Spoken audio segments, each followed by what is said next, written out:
What does it take to run a neural network fast? Like, how hard is that compilation? It's really hard. So we just skipped.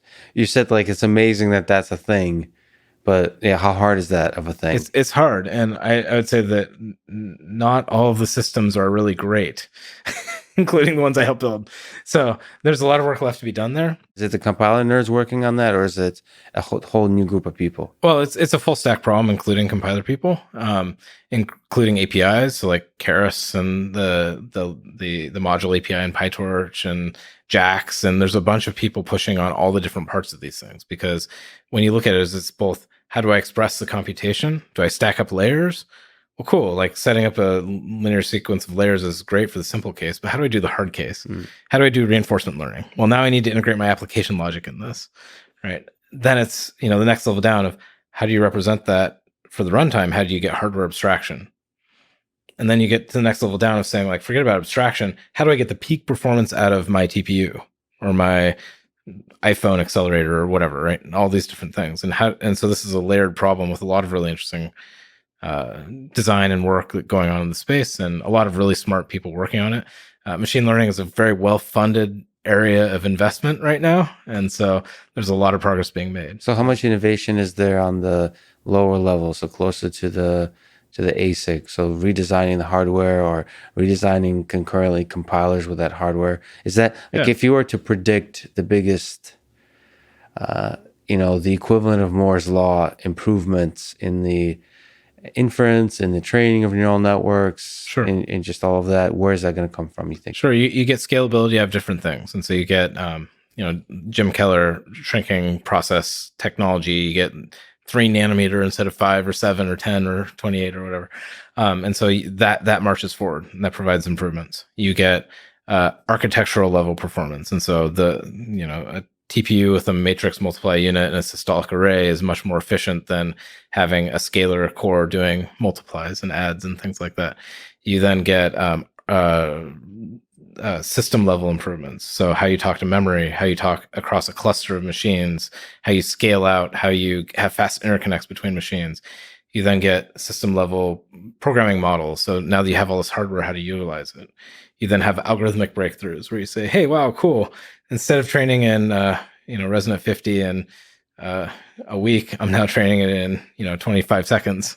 Yeah, and it's a combination. It's a combination of new optimizers and new just training regimens and different approaches to train, and all of these things come together to push the world forward. That was a beautiful exposition. But if you were to force to bet all your money on one of these, why do we have to? That's true. Unfortunately, we have people working on all this. It's an exciting time, right? So, I mean, OpenAI did this little paper showing the algorithmic improvement you can get has been, improving exponentially. I haven't quite seen the same kind of analysis on other layers of the stack. I'm sure it's also improving significantly. It's a nice intuition builder. I mean, there's a reason why Moore's law, that's the beauty of Moore's law, is somebody writes a paper that makes a ridiculous prediction. Yeah. And it, becomes reality in a sense. There's something about these narratives when when Chris Lattner on a silly little podcast bets all his money on a particular thing, somehow it can have a ripple effect of actually becoming real. That's an interesting aspect of it, because it might have been, we focused with Moore's law, most of the computing industry really, really focused on the hardware. I mean, software innovation, I don't know how much software innovation there was in terms of efficiency. Intel giveth, Bill takes away, right? Yeah.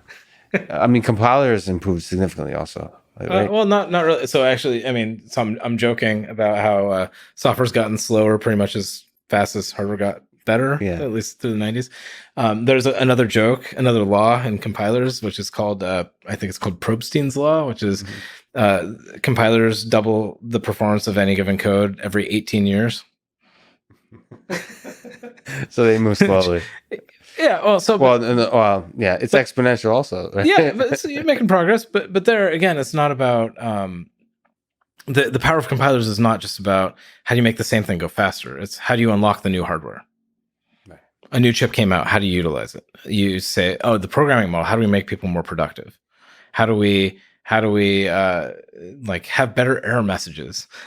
Even such mundane things like how do I generate a very specific error message about your code actually makes people happy Okay. because Yeah. then they know how to fix it, right? And it comes back to how do you help people get their job done?